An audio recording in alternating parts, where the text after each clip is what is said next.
নমস্কার, আমি বৈশাখী। টুকরো টুকরো গল্প নিয়ে আবার হাজির হয়ে গিয়েছি বৈশাখীর গল্প কথায়। আজ আপনাদের জন্য সৎ মা।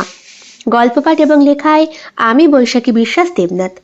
গল্পটি প্রথম থেকে শেষ পর্যন্ত শুনবেন। ভালো লাগলে অবশ্যই লাইক করবেন, কমেন্ট করবেন, শেয়ার করবেন এবং বৈশাখীর গল্প কথা চ্যানেলটি সাবস্ক্রাইব করে পাশে থাকতে একদম ভুলবেন না বন্ধুরা। বেল বাটন প্রেস করে দেবেন নতুন গল্পের নোটিফিকেশন চট জলদি পেয়ে যাওয়ার জন্য। আপনাদের জন্য আজ এনেছি সৎ মা। গল্প পাঠ এবং লেখায় আমি বৈশাখী বিশ্বাস দেবনাথ। গল্পটি ভালো লাগলে অবশ্যই পাশে থাকবেন এবং বৈশাখীর গল্প কথা চ্যানেলটি সাবস্ক্রাইব করে নেবেন। শুরু হচ্ছে আজকের গল্প।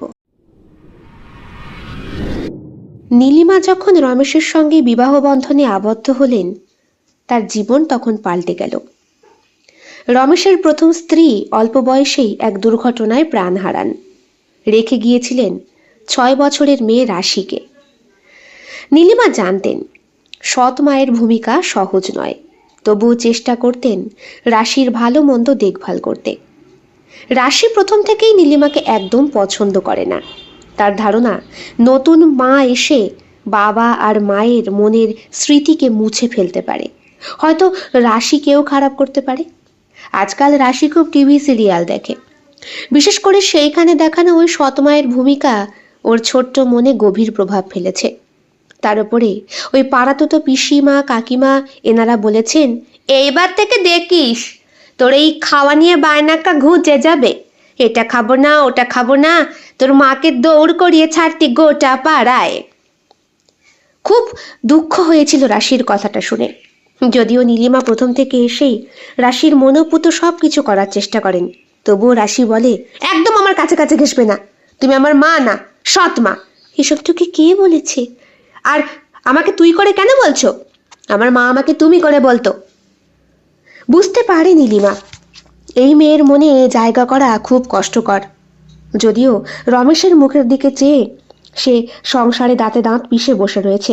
রমেশ বলে, একটু সময় দাও, ওর জন্যই তো তোমাকে এখানে আমি এনেছি। আমি জানি গো, নাহলে আমার মতো গরিব ঘরের মেয়েকে তুমি এইভাবে বিয়ে করো, তার উপরে তোমার মতো অফিসার। আর অফিসার, সংসারটা আমার সম্পূর্ণ নষ্ট হয়ে গিয়েছে নীলিমা, তুমি হাত ধরো, হাল ধরো।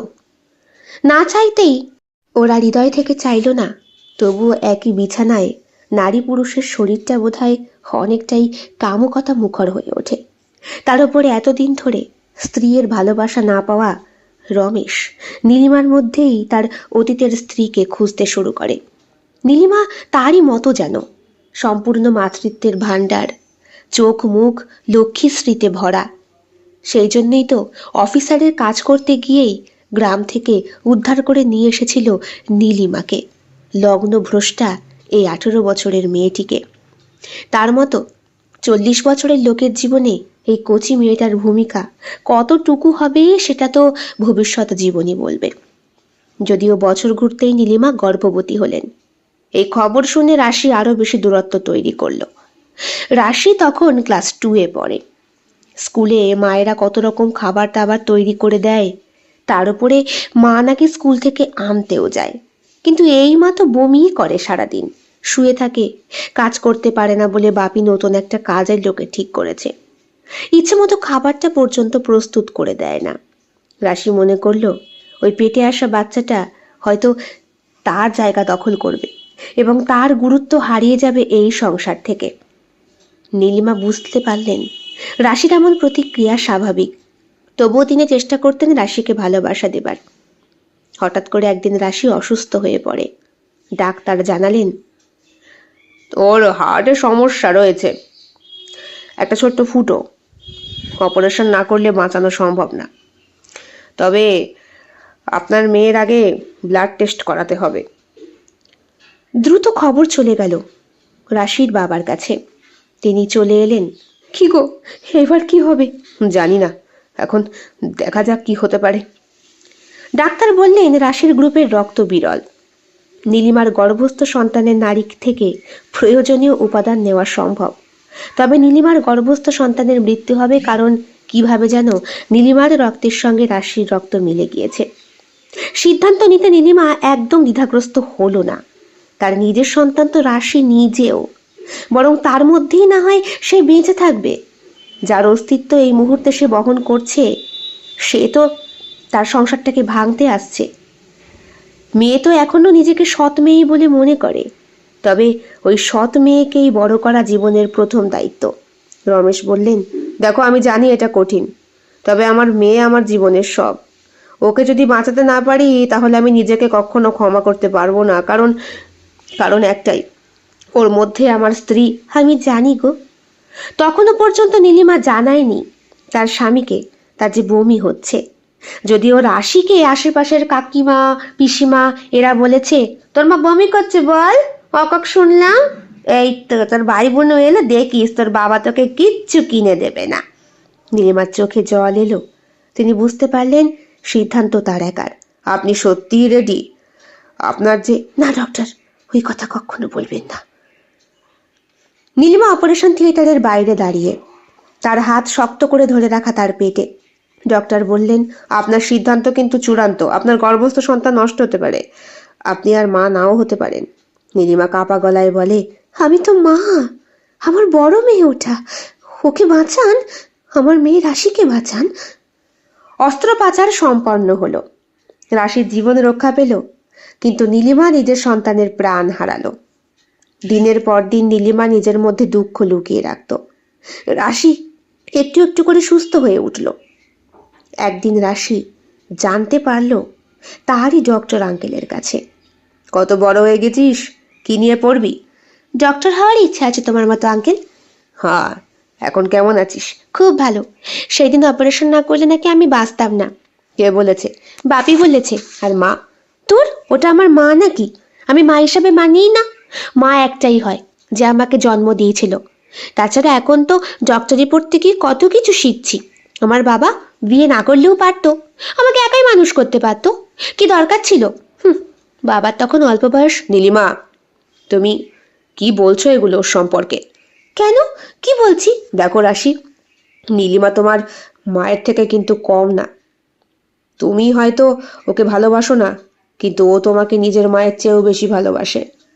কারণ ও নিজে মা হয়নি, তোমার জন্য। কি? হ্যাঁ। ডক্টর আঙ্কেলের মুখে নিজের সম্পূর্ণ কথাটা শুনে রীতিমতো কান্নায় ভেঙে পড়ল নীলিমা। আমাকে এত ভালোবাসতো, আর আমি সবসময় ভুল বুঝেছি। সত্যি তো। সেই দিন রাতে বাড়ি ফিরে গেল রাশি। নীলিমার ছবির দিকে তাকিয়ে রয়েছে। এই তো কিছুদিন আগে, হয়তো রাশির জন্যই। রাশি না খেয়ে বেরিয়ে যাচ্ছিল। সিঁড়ি দিয়ে ভাতের থালা হাতে নিয়ে নীলিমা ওপরে উঠছিল। অপারেশনের পর রাশি সুস্থ হলেও নীলিমা ধীরে ধীরে ভেঙে যেতে শুরু করেছে। রাশির উচ্চ মাধ্যমিক পরীক্ষা। না খেয়ে বেরিয়ে গেলে কেমন লাগে? নীলিমা সারাদিন শোয়া, তবুও মেয়ের পছন্দের খাবার তৈরি করে তার মুখে গ্রাস তুলতেই ধাক্কা মেরে সরিয়ে দিয়েছিল রাশি। 3-4টে সিঁড়ি টপকে পড়ে গিয়েছিল নীলিমা। কপালে লেগেছিল কিঞ্চিত, রক্তপাত হয়েছিল, তবুও নিজেকে সামলে নিয়েছিল। সেই মুহূর্তে রমেশ ঘর থেকে বেরিয়ে এসেছিল, প্রচণ্ড জোরে বকাও দিয়েছিল।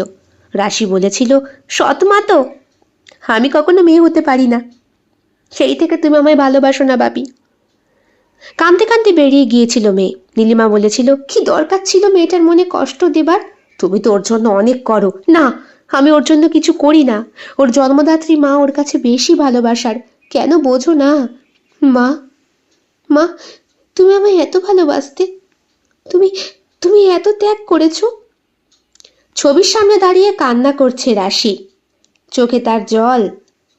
হয়তো ছবিটাই বলছে, মা হওয়া মানে শুধু জন্ম দেওয়া নয় রে, মা মানে ভালোবাসা, ত্যাগ আর দায়িত্ব। তুই আমার প্রথম সন্তান, আর তুই শেষ। রাশি। হাউমাউ করে কেঁদে ওঠে রাশি। তবে মাকে এখন আর ছোঁয়া যাবে না।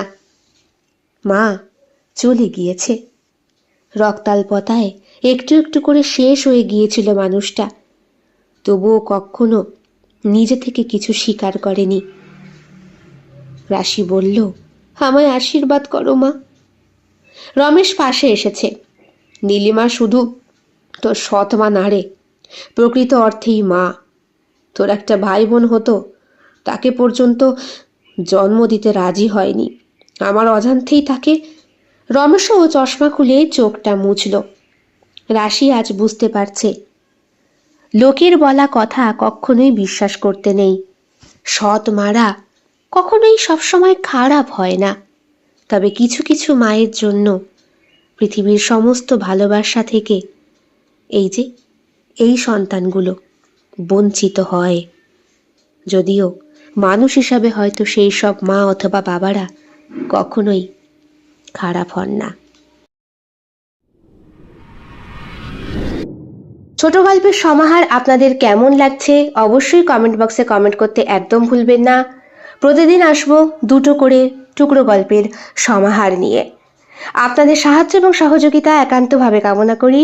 ভালো লেগে থাকলে অবশ্যই বৈশাখীর গল্পকথা চ্যানেলটি সাবস্ক্রাইব করে বেল বাটন প্রেস করে পাশে থাকবেন বন্ধুরা। আজ এই পর্যন্তই, আবার দেখা হচ্ছে আগামীকাল। সকলে খুব ভালো থাকবেন, সুস্থ থাকবেন। নমস্কার।